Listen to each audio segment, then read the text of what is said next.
Chair আবার দুই ধরনের ছিল। এক ধরনের চেয়ার ছিল যেটা কাঠের ফ্রেম, মানে কাঠের চেয়ার, সেখানে ইলেকট্রিক শক দেওয়ার ব্যবস্থা থাকতো।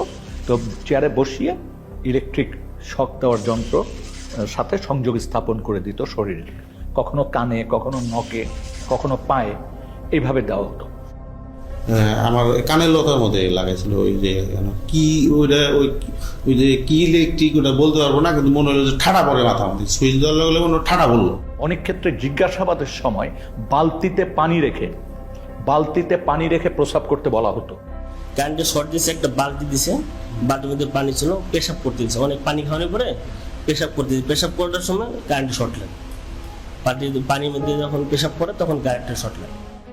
বেশ কিছু টর্চার ইনস্ট্রুমেন্ট যেগুলো ধ্বংস করে ফেলা হয়েছে, তার মধ্যে একটা আমরা শুনেছি ছিল যে একটা বালতির মতো, ওটার ভিতরে পা রেখে দিলে আস্তে আস্তে পানি গরম হতো, তখন যথেষ্ট ব্যথা লাগতো। একটা ইনস্ট্রুমেন্ট ছিল যেটা আপনাকে যদি বেঁধে দেওয়া